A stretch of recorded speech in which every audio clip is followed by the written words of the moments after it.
This video shows a couple of different ways to bind off.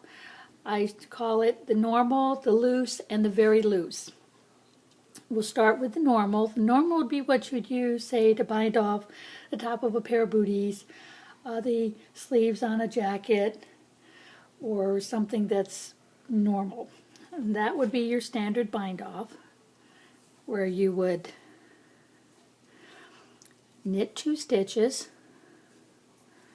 and take the first stitch over the second stitch and off the needle. And you would do that all the way across. You knit one more, go across, knit one more, go pass the stitch over. It's not a slip stitch, but you just pass the stitch over. I'm going to go all the way across the row because I want to show the different stretchinesses of the different types of bind offs I'm going to do. Sometimes it's suggested, if you bind off tight, to go up 1 or 2 sizes in your needle when you do your bind off. That would make it a little bit looser, but sometimes you don't want to do that because it makes the stitches bigger and they may not lay as nice. I like to use these 3 methods depending on where I need it, and it keeps it looking even because you're still using the same needle size as you used when you made your project. Just about done with this. I'm going to do all the way across. There's 25 stitches here, and then I'll show you the loose one and where I would use my loose one, and we'll go on from there to the very loose, which I would use on, say, shawls with an eyelet edging, because those have to be really stretchy in order for them to lay right. I got one more stitch here. Okay. Then, of course, to finish off, you run your yarn through your last loop and pull it snug. Now this would be your standard bind off. You get a little bit of stretch, but in some cases you want a lot of stretch. So let's put this one aside. The next one I would use is what I call the loose. You know how if you make something that's very long, like a long scarf, you want both sides to lay the same as far as stretchiness. You don't want it to kind of pucker like it shows here. See here, if I'd done my regular bind off, a lot of times I wind up with a pucker, and it just doesn't make the scarf lay right. It makes it kind of curve. And this is the one we're looking for. So I call that one the loose bind off. So I'm using this as my example. Helps me to remember which one I'm on.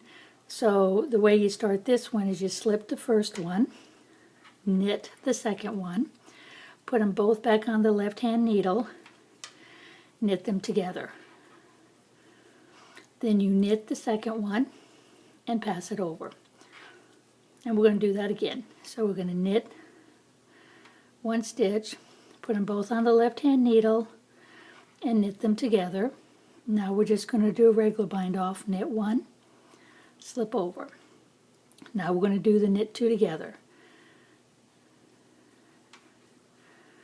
Sometimes it's hard to see. I'm trying to keep my fingers out of the way as best as possible. Now this is a regular bind off.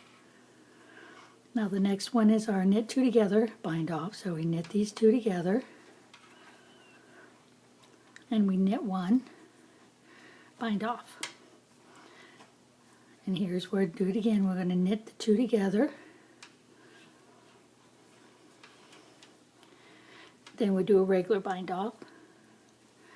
We're going to take it across the whole 25 stitches. Sometimes it's tight, but if you just take your time, it will work for you. It just, depending on how tight your stitches are, I think sometimes that has a lot to do with it. We're a little more than halfway across. I definitely want to finish all 3 of these. Grab another one. Knit it to, whoops, I lost that one. Knit it together. We're going to knit, and we're going to knit 2 together. If you make a mistake and accidentally do a normal bind off for 2 stitches instead of just the one, it's not going to show, because I've done that a few times. I don't know if I'm going to have enough yarn. I hope I do. Thought I gave myself plenty, but maybe I didn't. We'll go as far as we can go. And I guess that'll be it then. Getting close. Here's our knit 2 together. See, I'm really low on yarn. Then a regular bind off. Knit 2 together. Regular bind off. Oh, that's it. That's as far as I can go. So I'm just going to cheat. Just in order to get it to the end. Of course, you wouldn't do this. You do the actual bind off the correct way. But I just wanted to get it to the end. Okay, so now this one has a little bit looser bind off. So to compare it to this one, if you put them one on top of the other, this will stretch this far. See how much farther that one stretches? It just gives you that little bit extra stretch. So when you're doing this, you don't get that, where'd it go? You don't get that curvy part there. You get a more of a relaxed look like this. And it really doesn't make that much of a difference on the top. The stitches are still about the same size. It's a little bit different. But in the scheme of things, who wants a curve? You'd rather have a straight. Now I'll show you this super loose bind off. I use this super loose bind off when I do scarves and shawls, lacy shawls. You really want a lot of stretch on the bottom of your shawl. And unless you do a really loose bind off, you're not going to get that. So when you go to stretch it, it's not going to stretch. So let me show you that one. I'll do it on this one here. This has more of a lacy look, which can be real stretchy. It starts the same as the second one. You slip the first stitch, knit the second, knit them together,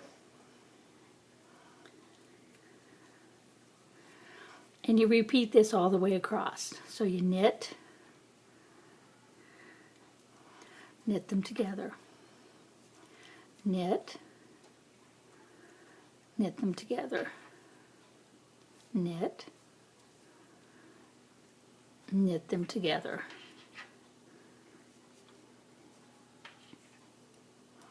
Knit, knit them together. It says sometimes they're hard to pick up. Just take your time. I'm trying not to spend too much time to make the video really longer than necessary. But you would do this all the way across the same stitch. You don't do any other type of stitch. You just knit 1, knit 2 together, knit 1, knit 2 together. Then what I'm going to do is show you the full length of the stretch. I meant to get a ruler to lay here and I don't have one, so we'll kind of fudge it a little bit. We'll make it work.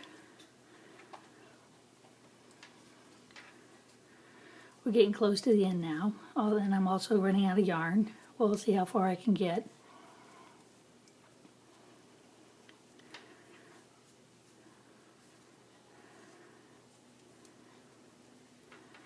This is great for if you have a pattern that has a scalloped edge. This gives you the extra stretchiness to get the scalloped edge to lay nice and flat instead of working out to be more straight, because I've had that happen before because I didn't have a loose enough bind off, and when I went to make the wave at the bottom of a shawl, it went straight instead of waving. And it's because I wasn't able to get it loose enough until I came across this particular bind off. It's not difficult, it's just different from the norm, but it works so well for the extra stretch.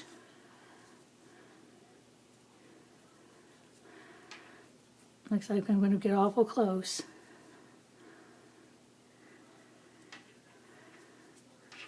Two stitches left. Looks like we're going to make it.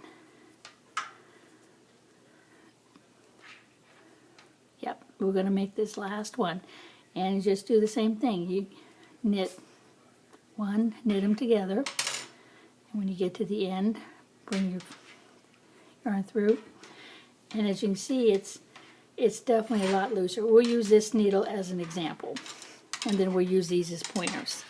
Okay, so the normal stretch would be this one up here. So if I go from here to here, my stretch is to this point. So there is the normal stretch right there. Now if you're doing the half one, which is this one, and you go to stretch it, you get that much of a stretch, which takes it to here. And this is the same 25 stitches. Now if you're doing the super loose stretch, look at the difference way out here. So this gave you about 7 inches on this little piece. This one gave you about 8.5 inches, or close to 9, because this is a 10-inch needle, while this one gave you closer to 12. So that's an ideal one to do on your lacy shawls and scarves. This is a great one to use on something that's long and narrow. And this one is the one you'd use for your normal knitting. Thank you for watching.